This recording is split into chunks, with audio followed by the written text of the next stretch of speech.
Welcome to your channel Preparation for All. Hashtag 64. Dear learners, it is your channel. তোমরা যারা কলকাতা ইউনিভার্সিটির 5th সেমে পড়ছো, general compulsory English paper LCC 1 first bracket 2 এর last minute suggestion স্রেফ তোমাদের জন্য। আগে আমরা দেখে নেব সিলেবাসটি। রিটেন এক্সাম হবে 65 মার্কসের। ফার্স্ট কোশ্চেনই থাকবে তোমাদের ফিগার অফ স্পিচ থেকে। এই ফিগার অফ স্পিচ থেকে 12টি কোশ্চেন থাকবে তোমাদের, তার মধ্যে 10টি কোশ্চেন লিখতে হবে, প্রতিটিতে 1 নাম্বার করে, অর্থাৎ 10 নাম্বার। পোয়েট্রি থেকে 2টি কোশ্চেন লিখতে হবে 15 মার্কসের। তোমাদের সিলেবাসে 4টি পোয়েট্রি রয়েছে। রবীন্দ্রনাথ টেগরের গীতাঞ্জলি 50, লর্ড টেনিসনের ব্রেক ব্রেক ব্রেক, উইলিয়াম ওয়ার্ডসওয়ার্থের 3 years she grew in sun and shower এবং হেনরি লুইস ভিভিয়ান ডিরোজিওর to India my native land. এই 4টি কবিতার মধ্যে থেকে যে কোনো 3টি কবিতা থেকে 3টি কোশ্চেন দেবে, তার মধ্যে যে কোনো 2টি কোশ্চেন তোমাদের লিখতে হবে। তারপর থাকবে স্টোরি রাইটিং। 2টি স্টোরি রাইটিং দেবে, যে কোনো একটি স্টোরি রাইটিং তোমাদেরকে লিখতে হবে, থাকবে 10 মার্কস। তারপর থাকবে ট্রাভেলগ। ট্রাভেলগ কি? ভ্রমণ কাহিনী। 2টি কোশ্চেন থাকবে, তোমাদেরকে একটি লিখতে হবে, 10 মার্কস।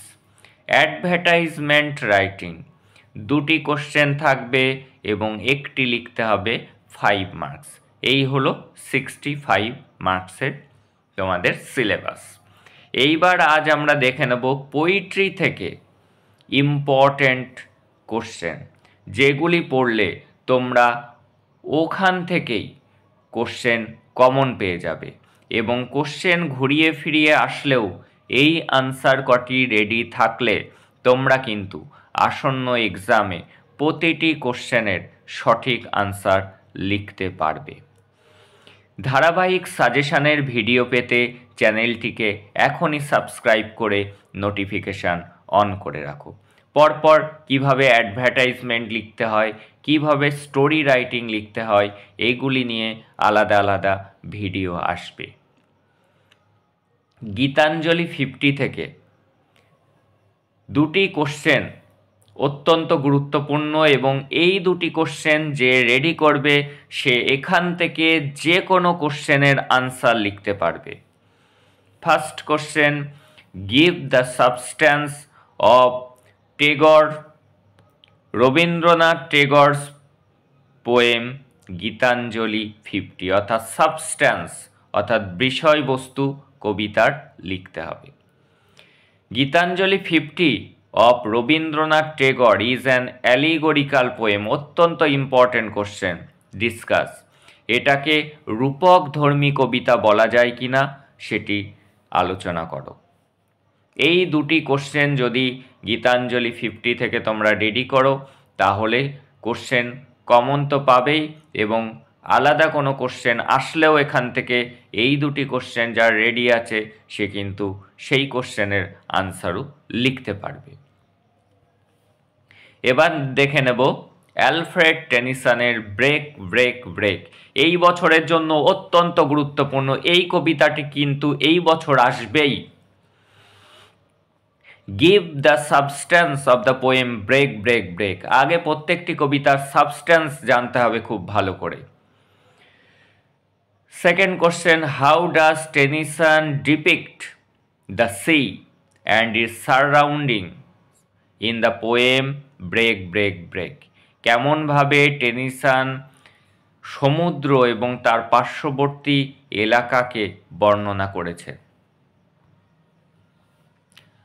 নেক্সট কোশ্চেন এখান থেকেই, what images of the sea is presented in the different stanza of Tennyson's poem break break break.